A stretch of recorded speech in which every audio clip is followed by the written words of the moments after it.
Sing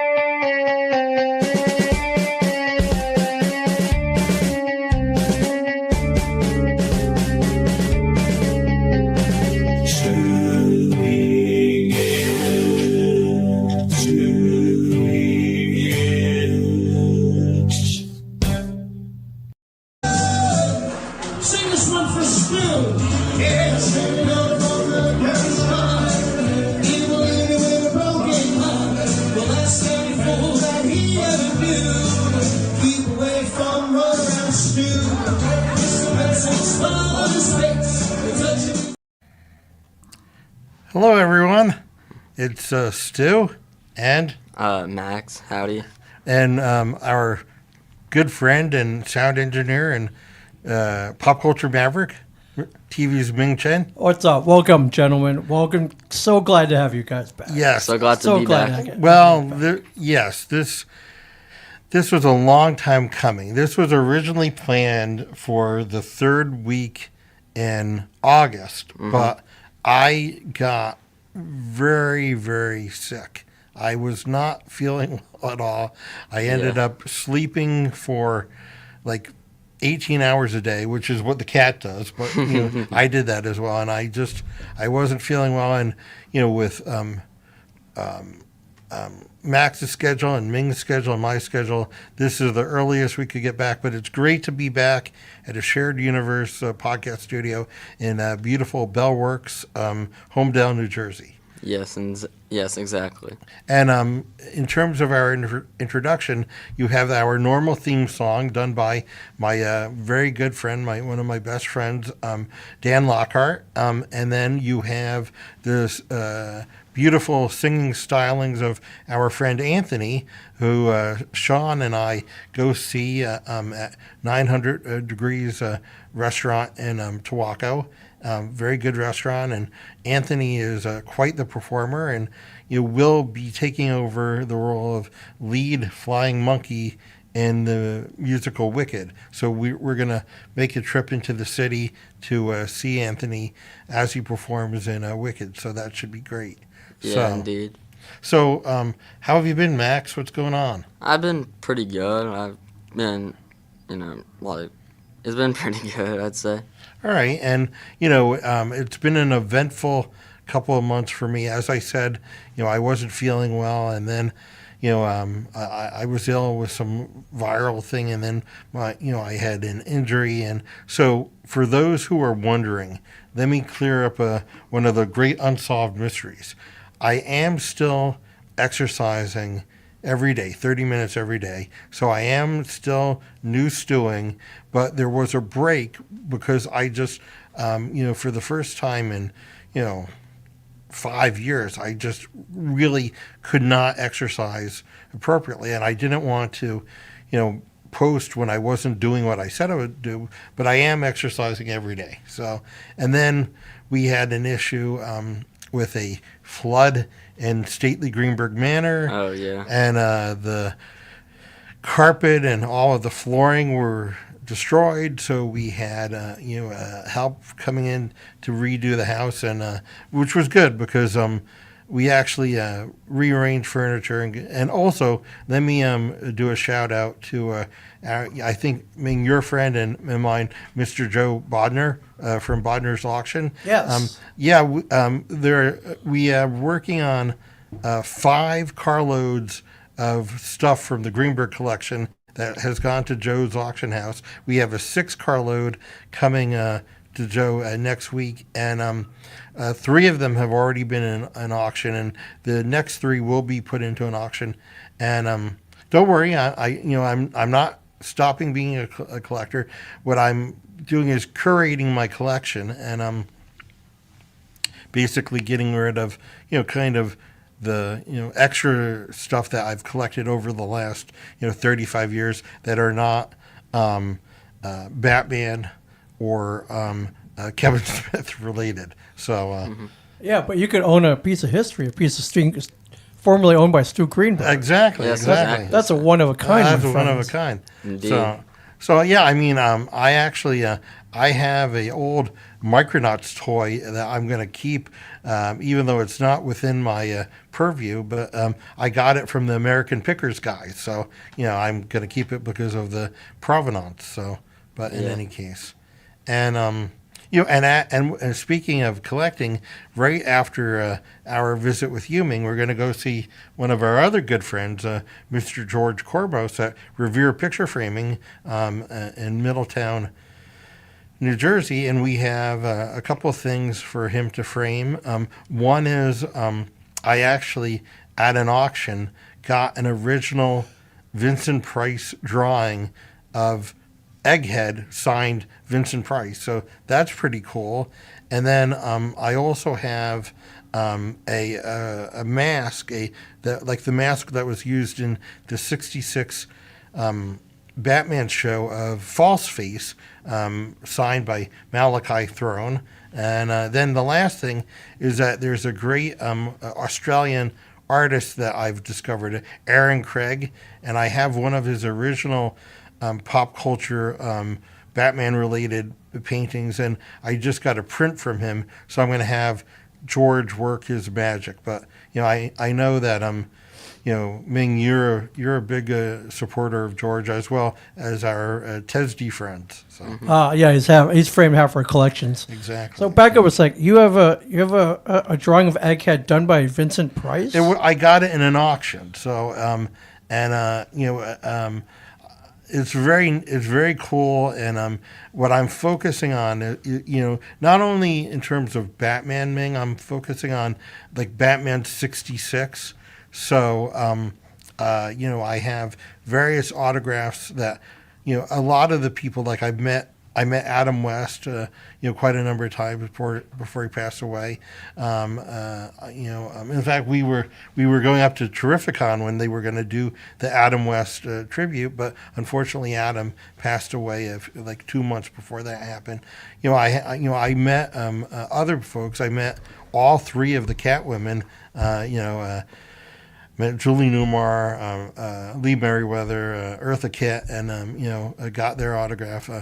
Frank Gorshin I met, which was a delight. He was a delightful guy. But then there's other ones, like I didn't have a chance to meet like Burgess Meredith, and I purchased an autograph at auction. I didn't get the chance to meet Cesar Romero. I have 2 autographs from Cesar Romero, and now I'll have this line drawing by Vincent Price of him as Egghead.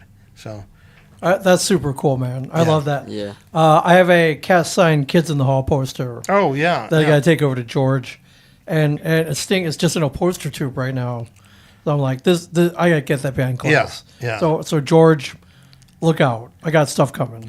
And also for anyone who wants anything framed George also was kind enough to restore some family photos. I mean, he's really not only does he preserve the object, he is an artist. He knows how to arrange the artwork in the most pleasing way. So we're big fans. Yeah. And we normally on a Black Friday, we would be also visiting our friends at Tell 'em Steve Dave, but this year, unfortunately, the boys are kind of under the weather, so we won't have the chance to see them. What we're thinking of, and we have to check your schedule, Ming, is that maybe around Christmas we come back down, and if the guys are feeling better, we'll go visit them, and we'll also go to the stash as well and see Mike and Julia and all the folks down at the secret stash. Oh, cool! Yeah, I should be around. Should be around. So that'll be fun. Yeah, well. So it's always fun anytime you guys come down. Well, thank you. We Thanks, appreciate man. it. And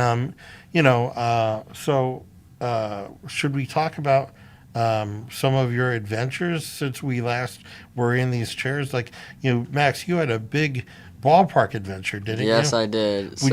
Would you care to enlighten Ming? I'm sure he and the rest of our audience would be pleased to hear about that. Yeah, so for spring break, we took a road trip out to Chicago to meet some relatives, and on the way, stopped at a bunch of ballparks, saw a bunch of ball games. Well, that was you and your sister and your mom. Yeah. So, So first stopped at Progressive Field, saw Guardians Royals. Keynote, there were two certain pitchers who pitched in that game, being Luis Ortiz and Manuel Clase. We'll talk about them later and their actions. And then we took a detour, stopped at Cincinnati, saw a Reds Pirates game. What'd you think about the old Great American Ballpark? It actually was nice. The view from where we sat was brilliant. Sitting on the river, and yeah. I loved it. I was very, very shocked at how small it seemed. It felt like you hit a home run from anywhere in there, but very intimate ballpark. Yeah. And I loved it. I love, and then the Reds always have the distinction of they always get to play at home on opening day. Yeah. So yeah, I think that's pretty cool. But cool ballpark.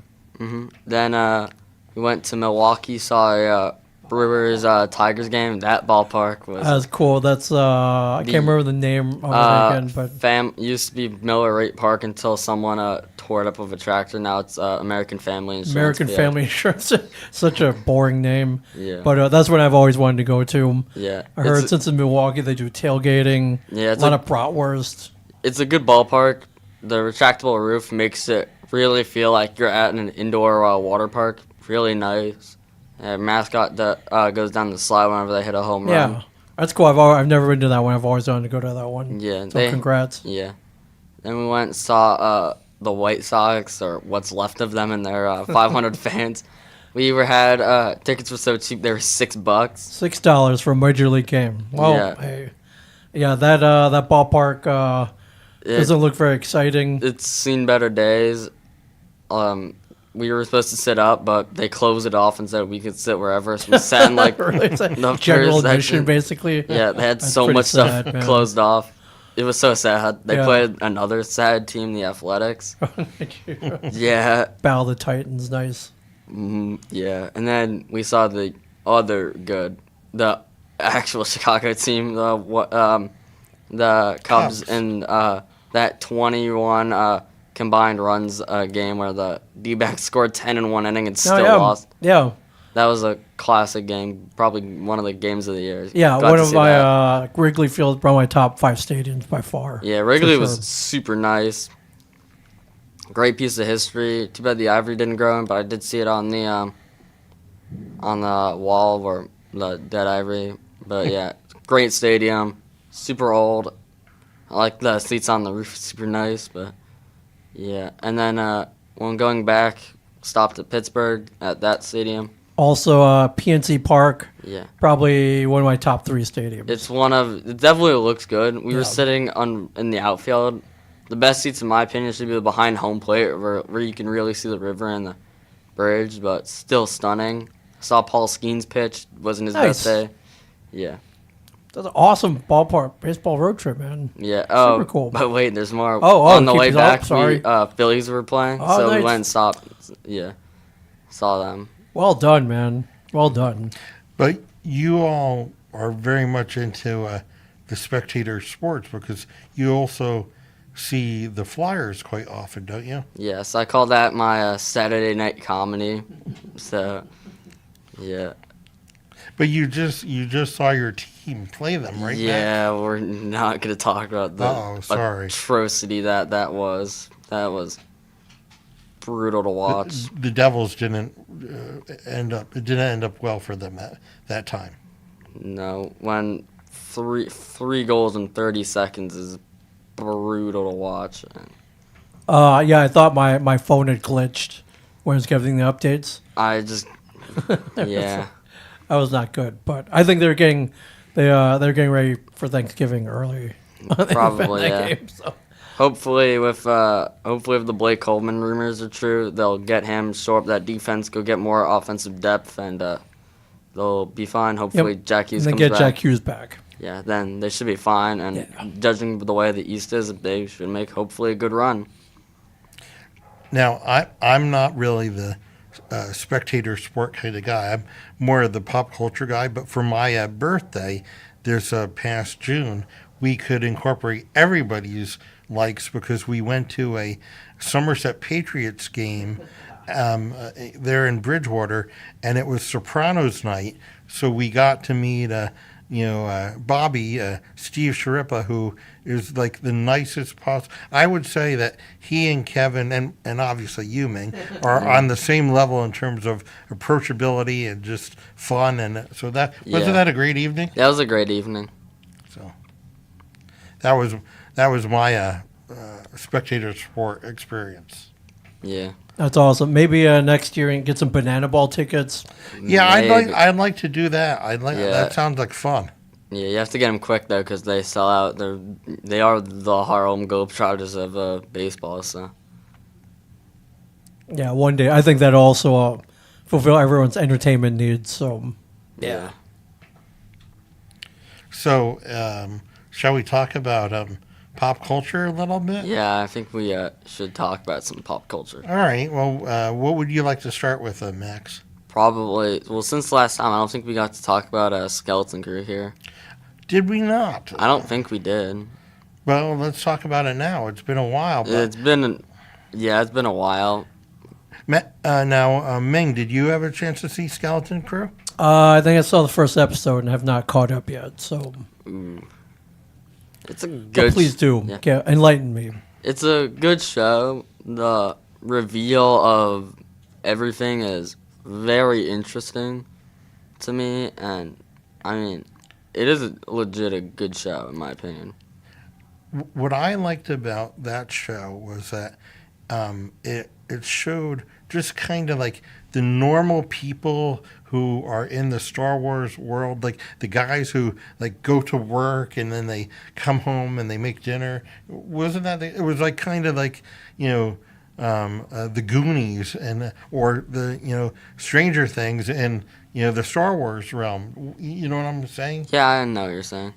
But then we also saw the second season of Endor, right? Yeah, that was amazing. no. That is, in my opinion, rivals season 2 of The Mandalorian, and just how good it was. Everything, in my opinion, they did was fantastic, and I really did enjoy it. Now, speaking about fantastic, That's a good segue. we saw the Fantastic Four. Yes, we saw all of the Marvel movies that they've released up to this point. So what were your thoughts about the Fantastic Four?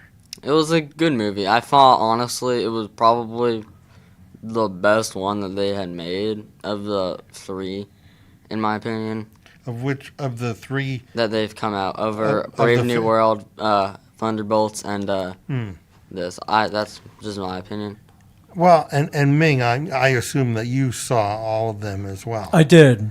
And do you have a ranking of them? I like Fantastic Four. I like the old throwback mid-century look. Best depiction of Galactus Oh yeah, Yeah. definitely. in the medium by far anywhere, and I can't wait to see where they go with it from here on out. Yeah, I do have, More Doom. Yeah. We need more Doom. Yeah, I will say probably, the one hiccup I have is the end credit scene in Thunderbolts, and the Fantastic Four doesn't really coexist. So it'll be interesting to see how they work that in.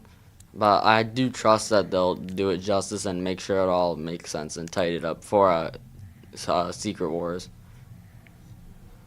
Okay, I liked Fantastic Four. I think that it's finally the closest that they could get to the Kirby look, and and you guys know me, and the people who are going to see this video know that I'm like Mr. Retro, so I was totally into that as well. I think that everybody did a good job. I like the Thing, and I think they handled that quite well. That character.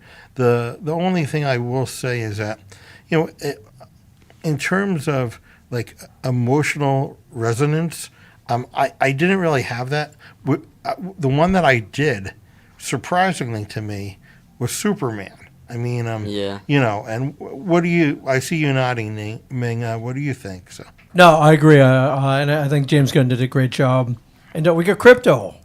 Got crypto. Yeah, crypto, and which, by the way, Sean's family has their own version of crypto. Charlie, who, thank goodness that dog can't fly because she was all over everybody last night. Yeah. So not surprisingly. Oh, hello.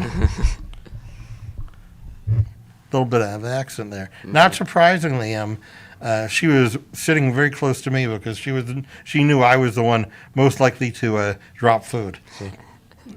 But no, I liked how they did it. I think that okay, for a movie that's several months old. Spoilers. I liked how they went with I think it was the John Byrne version of Superman's Kryptonian parents, how they weren't very nice people. I like that. I mean, all of the characters were well defined. What is it? The gentleman, Nicholas Hoult, he was an amazing Lex Luthor. Yeah, he was absolutely fantastic, and I really enjoyed his performance. So, yeah, I mean, this new guy who played Superman was great. Mr. Terrific was indeed terrific. I think that Nathan Fillion as Guy Gardner was amazing. Wasn't that crazy about Hawk Girl, but she did the job she needed to do. But like I said, I felt more emotionally involved in that movie than with Fantastic Four. Fantastic Four was just a little bit emotionally flatter for me. Yeah. All right, so Thunderbolts. What do we think? Yeah. It wasn't bad, but yeah, it wasn't bad, but it wasn't good. It was okay in my opinion. Well, that's the same way I feel about Captain America: Brave New World. I mean, I'm a big Harrison Ford fan, and I'm a big Hulk fan. I mean, in terms of my favorite superheroes, it would have to go Batman, obviously, the Hulk, and then the Thing. And I really liked the whole Red Hulk thing. I think they handled that pretty well. Yeah. So pretty good. I mean, Brave New World. It was, in my opinion, a lot of the decisions and whatnot were good up until that. Then after the whole battle at the Frozen Tiamat head, it just wasn't, in my opinion. It just lost me in the third act with some of the decisions that the big bad made. Yeah, I would agree. I mean, I think that the Marvel movies pretty much have it going on, but it's like for Marvel TV, people are not going to believe this, but what was that, Ironheart? I didn't even watch it. I didn't watch it either. I had no interest. I had no interest in watching it. I probably will at some point because the villain was Mephisto, I think was it. So I may do that, but there's so much content going on now. But I'm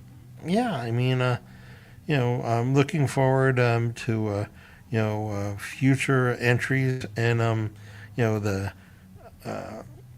Avengers. Dooms. What is it? Secret War or Doomsday, I think it is. Yeah, so that should be good. And then what else did we watch on streaming, Max? We watched the Fallout show, which was.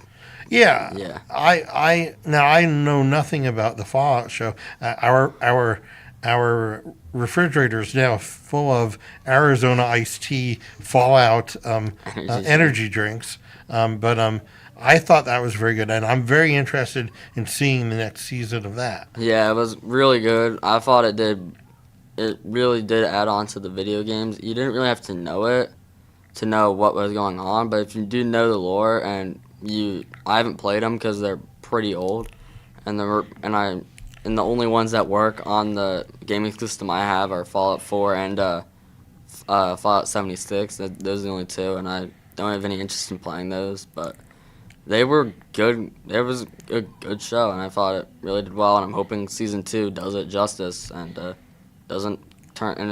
doesn't turn into another Last of Us or any of that, so that's just my hope. And what I watched for streaming is I watched Star Trek Brave New Worlds, which actually is my favorite, Star Trek product since like the original series. And I think that because it goes back to the original series, I like the Next Generation very much. I like Voyager. I like a lot of stuff. Not crazy about Discovery. I think I like the actors and some of the characters in it. But if people go back through past versions of our podcast, you're going to see this is not a new complaint.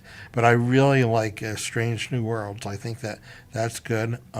Also, I watched Generation V. Not something that Max watched, but I think. Probably eventually, if you want to see it, you can. I thought it was okay, although the second season, I think, was resolved much too neatly and quickly. But looking forward to what I believe will be the last season of The Boys. So I'll watch that. And then,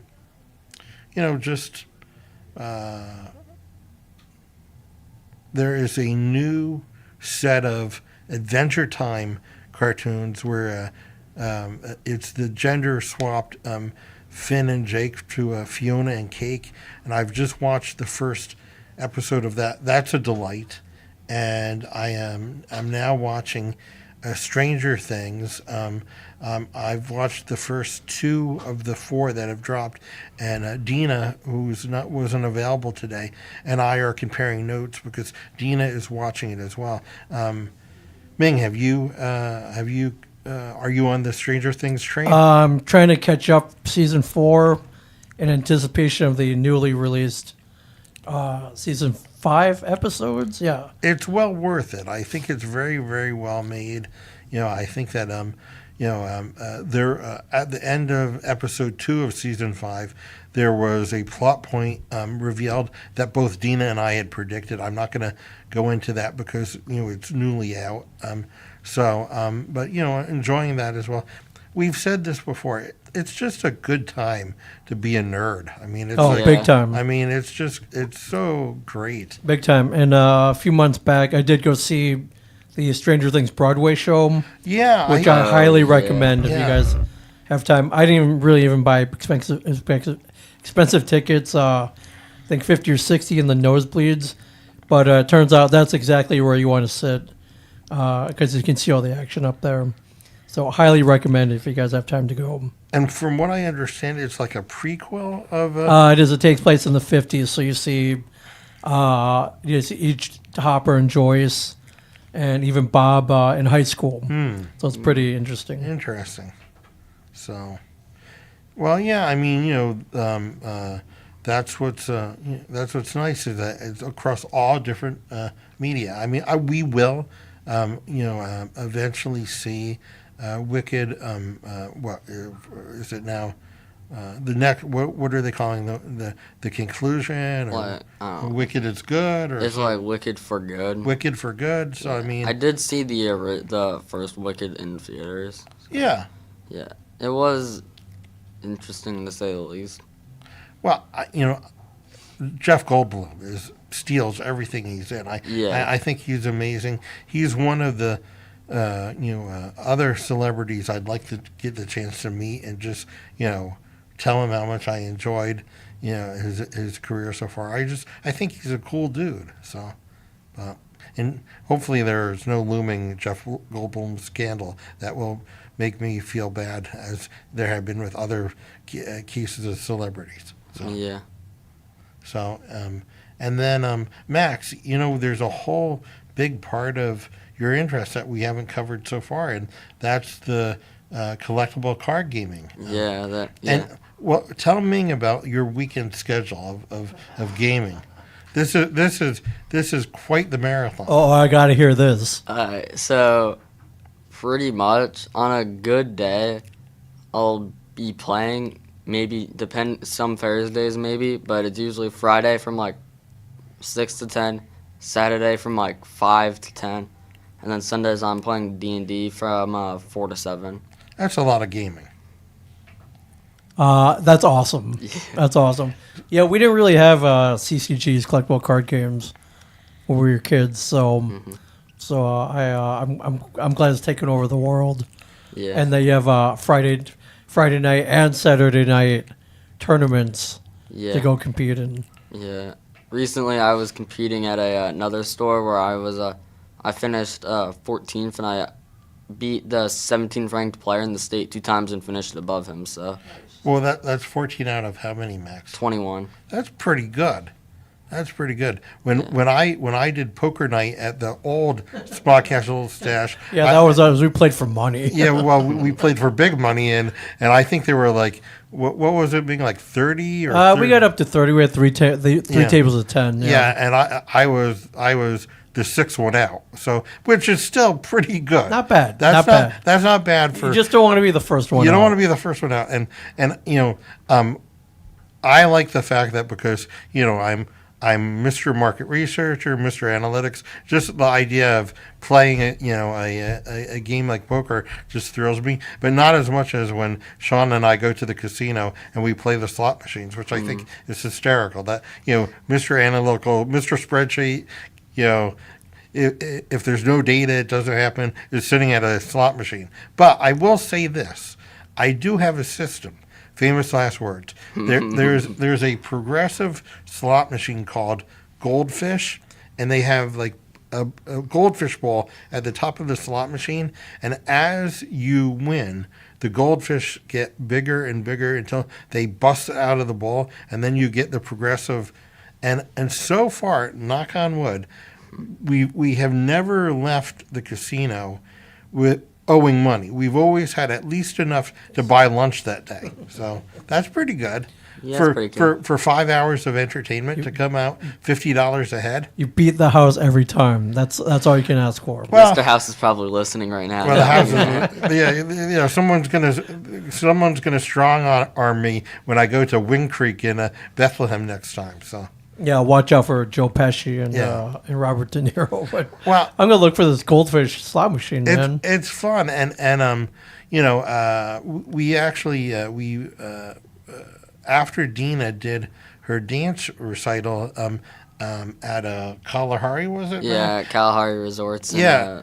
Sean Pennsylvania. and I were looking for a restaurant, and we ended up finding a restaurant, and we didn't realize it was in beautiful Mount Airy Lodge casino and resort, which Ming is laughing. Now, were you in the area? Do you know the whole? I was not in the area, but I was enlightened because our friend Mike Zapsik loves not only loves the commercials, but later in life took his wife over there. Well, because after he got a little bit of comic book men money, yeah, they booked a weekend over there, and he told me. They've actually, it looked like they renovated, the facilities. It looked very nice, but that was like the honeymoon place. And in the 70s, if you lived in the Northeast, there was this like earworm TV commercial that they would sing about beautiful Mount Airy Lodge. Yeah, and, check it out on YouTube. They're all over there. Yeah, it was super cheesy. That'll be super 70s. Yeah, that'll be a later watch for me. So okay, this goes down a rabbit hole. Okay, Stu. When I was at Lafayette College in Easton, Pennsylvania, I worked in the dean's office as part of the peer counseling program, and there was one of the guys who worked in the administrative tasks. I don't remember if he was mailroom or whatever he was, but he ended up because it was the famous boxer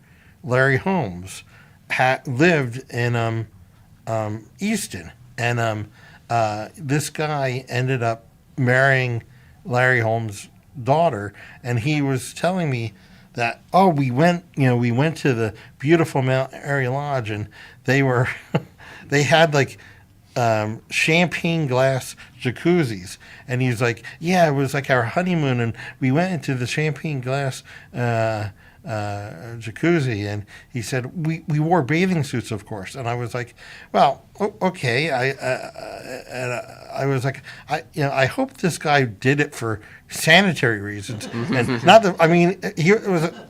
Close your ears, Max. It was his honeymoon. All bets are off. But that was my that I remember that from beautiful Mount Airy Lodge. So, in any case, but that that was fun. You want to explain some of the sets you're building for Magic the Gathering, Max? Yeah. So recently, I'm trying to build up some new decks. Like, I recently acquired a Ezio Auditore from good old Assassin's Creed, because I've been getting back into that series. Now, you play that video game too, don't you? Yeah, I play. Currently have Assassin's Creed Mirage, which I'm doing pretty good, and I also have Assassin's Creed Origins, which takes place in ancient Egypt, and that's gonna be a fun play. And then when the holidays come out, I'm going to get Assassin's Creed Shadows, the latest one that takes place in good old feudal Japan, and then the Ezio collection, which is 2 Brotherhood Revelations, which takes place in Florence, Rome, and Constantinople. And then I'm getting Assassin's Creed Rogue Remastered, which is in colonial America. So Cool. yeah. So I'm building Ezio, and then I'm building working on trying to get a new competitive deck to take me to even higher heights than the Vampire one did. And we've talked to Pete, the dungeon master, and Yeah. if we can work out the schedule, Pete said that it would be okay if I went on a crawl with you guys, right? Yeah. That's okay. That'll be fine, yeah. So I'm not. You're not just saying that. No, I'm not. Okay, good. I haven't played D&D since I was in high school. Well, in college. I'm sure there's like 18 kabillion more rules than I remember. Yeah, there's a good amount of rules. So, speaking of more complexity, Ming, what's your stance on AI creation of content? Here's my stance. AI art, I'm not a fan of. Obviously, it's a fan of comics and having so many friends as artists, making a living. Mm-hmm. I've used AI for 2 things: taking transcripts of podcast episodes, so I can get very well written summaries and descriptions. It's pretty scary how fast it can generate stuff like that. And then also, I've been just generating AI art to troll or make fun of my friends. Yeah. That's my other use. So, of which it does a pretty decent job of. So, but Hopefully I'm not on that list. no, not at all. It's usually my wife and kids, but and my other friends. I think it can be a very good tool when used for good, but it can go the other way as well. So it can be misused as well. And we're only in its infancy, and it's pretty scary where it's going. So there will be a time where we're not going to be able to tell the difference. I totally agree. And, I'm on the advisory board of a pharma market research conference. And from the podium, I've said, I'm concerned about a technology where they know there can be hallucinations. And, so I've been, pretty, cautious about it. But recently, professionally and also, personally, my use of it has just, skyrocketed. And what I do, much like what you were saying, Ming, is I use it to help write. So I'll write an email and then I'll say, and for whatever reason, sometimes I'm like, I usually say please. Why am I saying please to AI? But I'm like, You're being polite to it. So I'm like, please rewrite in a professional tone.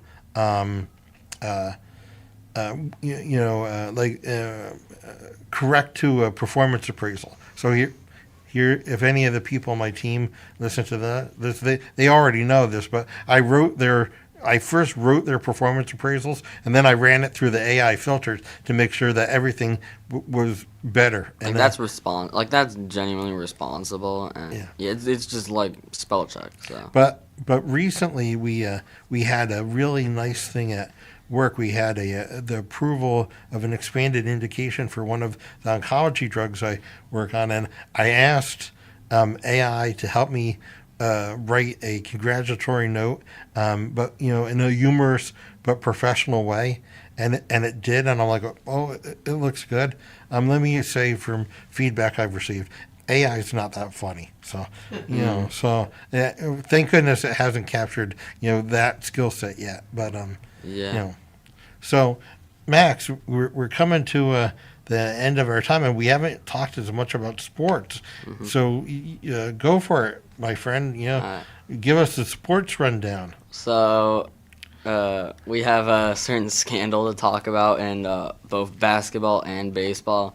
Turns out, even now, gambling rings still happen in sports and still get caught, as we know, with good old Chauncey Bishops and Terry Rozier in the NBA, which was something I didn't see. And then with those same Guardians pitchers taking bribes to throw on certain pitches to spike them in the dirt so bettors could hit and make money. So, yeah. I recently I've gone down another rabbit hole into organized crime podcasts, and they've actually mentioned this kind of event that happened, and so it's interesting to hear.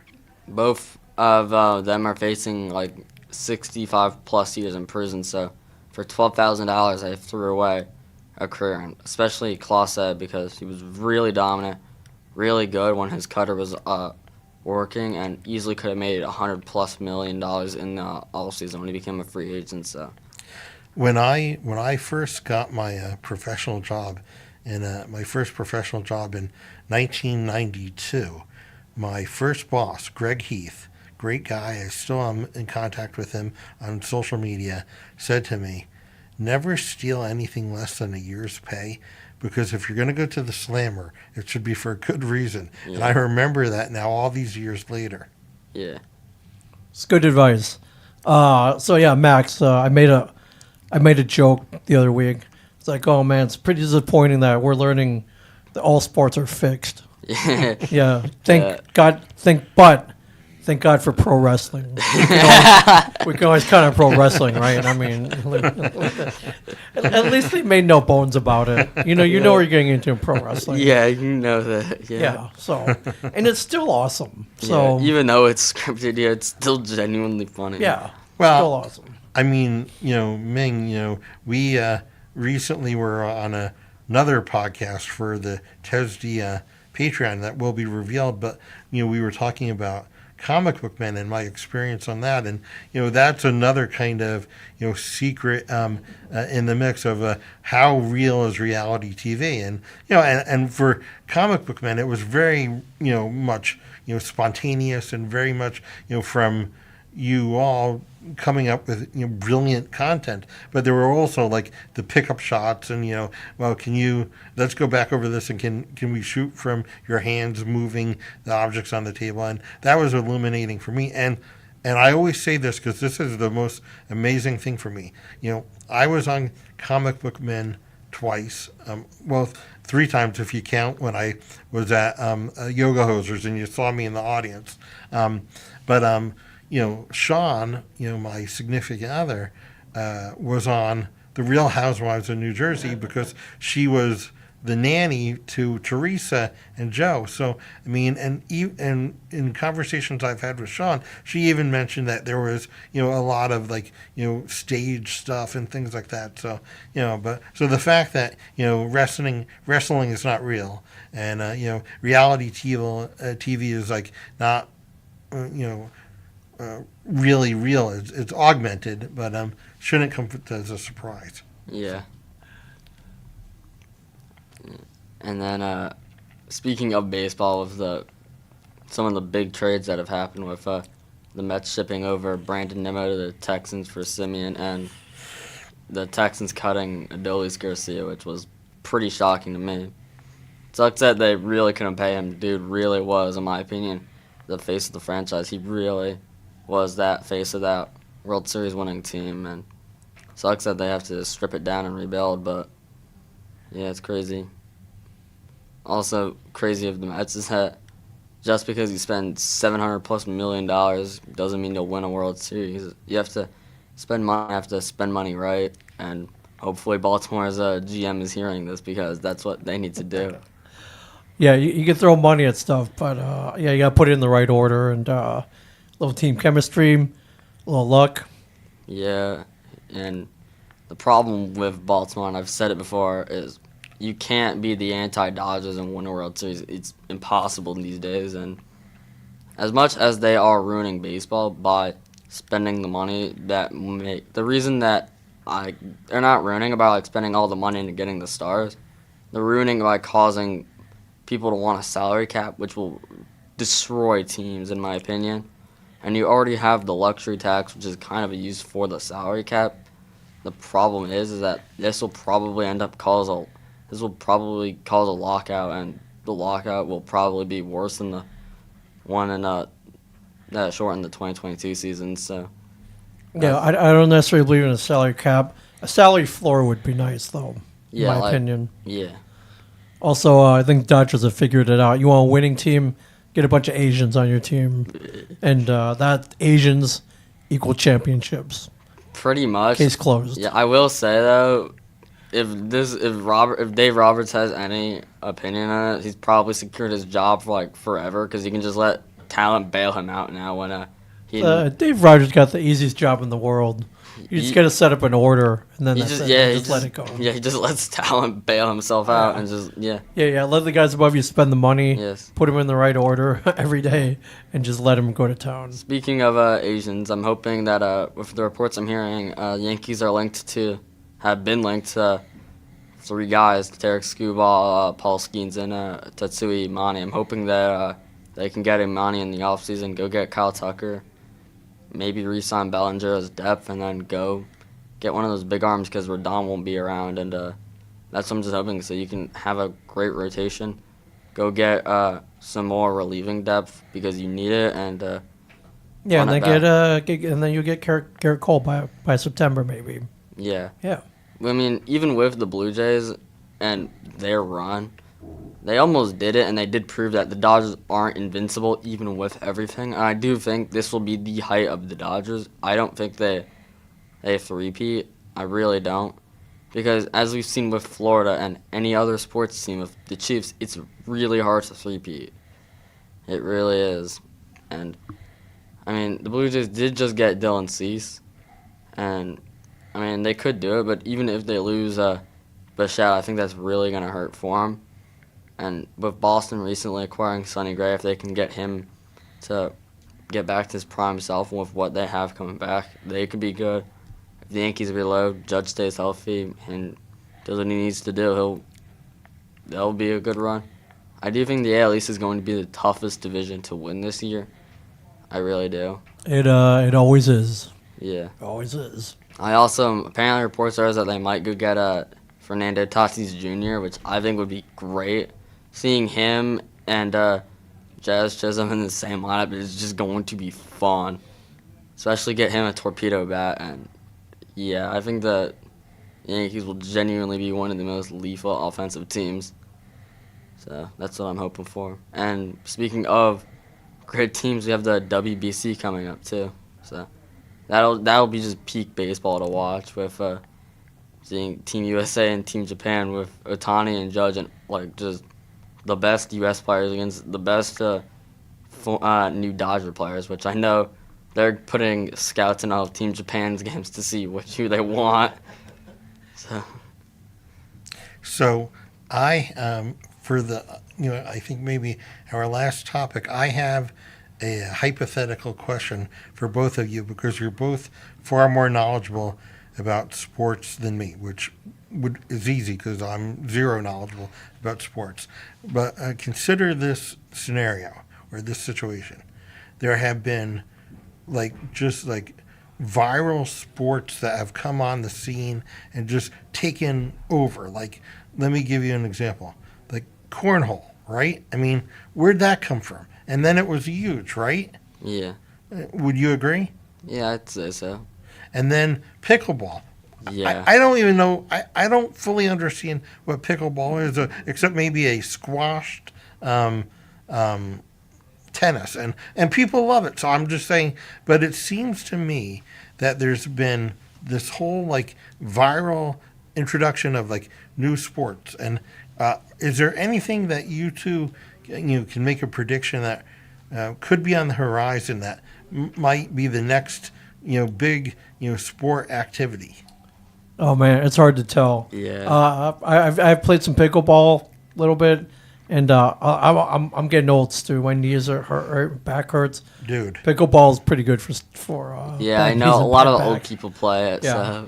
So no offense to him. Yeah, the bad part is some of the younger guys with good knees and good backs. Yeah. They're taking it a little way too seriously, and it's kind of pushing out the old people who started this whole thing. let me explain something about projectile sports. Okay. I do not do projectile sports. Okay. Last night, just for fun, good idea, I guess. Good idea, bad implementation. I brought these little Happy Thanksgiving footballs to our Thanksgiving dinner at Sean's family house. Max, there were 12 of them. We're all 12 being whipped around at the same time. Yeah. So and then everybody there, all the young people were whipping these little footballs at each other, and then they turned to me and they're like, "Well, here, Stu, catch." I'm like, I do not do projectile sports, so I mean, I can appreciate what you're saying about pickleball, but anything involving any large or small object coming right at me, I don't do that. But they were a huge hit. It sounds They like. were Okay. They were a big Yeah, hit. they're pretty good. This was the perfect cornucopia of gifts. First of all, I went to a really great Italian bakery and I got a tower of Italian cookies. What you can't, beautiful. Sean said maybe you should bring pastries. Pastries are big. I went with the most dense dessert I could. That was the first thing. The second thing were these footballs, right? Yeah. And then the third thing was wine. Confidentially, I regifted it because I'm a mean drunk. I'm not a wine drinker, but that was super successful. And then the last thing, at Picklelicious at the Somerville Farmers Market, I picked up the sweet gherkins that are a special favorite of members of Sean's family. So Yeah. I had dessert, I had toys, I had alcohol, and I had a garnish. That's like the perfect. That hits every dimension of hospitality, don't you think? I'd say that's pretty good. It gives something for everyone. It's fun for the whole family. Yes, exactly. So, well, this has been great. Do we have any closing comments or considerations? Probably, we should probably really quick discuss the Chiefs and their 6-6 record. Of course. Losing to the Cowboys last night was not good, especially when Denver's 9-2, and at this point will get the division easily. Your chances of making playoffs are pretty low, especially if teams that the Colts and Jaguars and other table Patriots. Patriots will probably get the one. I don't know how well they do, but I mean the NFL playoffs are going to look very interesting. I think NFC is either going to be Rams or Eagles because both Eagles use that dominant team that they still had. Rams, everything went exactly right for them. So I think both of those teams will meet up. AFC, I think it's a bit tough. I think maybe Denver could go all the way. It really does look like that. Pittsburgh, probably not. But I really do think that it'll be interesting, especially if the Chiefs don't make it. But yeah, and a couple other teams on the rises as dark horses. Up until last night, Baltimore looked great, Yeah. won 5 in a row, but it should be interesting. It's good seeing new teams, though, right? Yeah. Rather than the same old teams year It's after tough year. with Baltimore because if everyone did not get injured at the start, they probably could be Yeah. running away with that AFC. Like, pun intended, yes, literally. Yeah. But, yeah. I mean, it's interesting that Vrabel finally did get the head coaching spot, and his culture really did fit with everything. Drake May really does look like the real deal. And I feel like if Mac Jones wasn't wasted or like didn't go backwards in his development in New England, he probably could have been where May was. So Yeah. Yeah, I don't know if you watch college, Max, but only game I care about all year is Michigan, Ohio State next week. Yeah. Because I went to Michigan. That's interesting. Yeah. Yeah. I already know Michigan will probably win easily, but because they always do. But They're a huge underdog this time, but they're a huge underdog last year. So stay tuned, everybody. This is why we watch games. yeah, it'll be interesting with college. But I don't really watch it, but yeah. So the thing is that I'm realizing now that we're talking about doing another podcast within like 3 or 3.5 weeks, which so far going back to 2018, we've never done one that close. So what I'm going to suggest is that if people have an idea for the topic for the three of us, and hopefully maybe Dina will join us,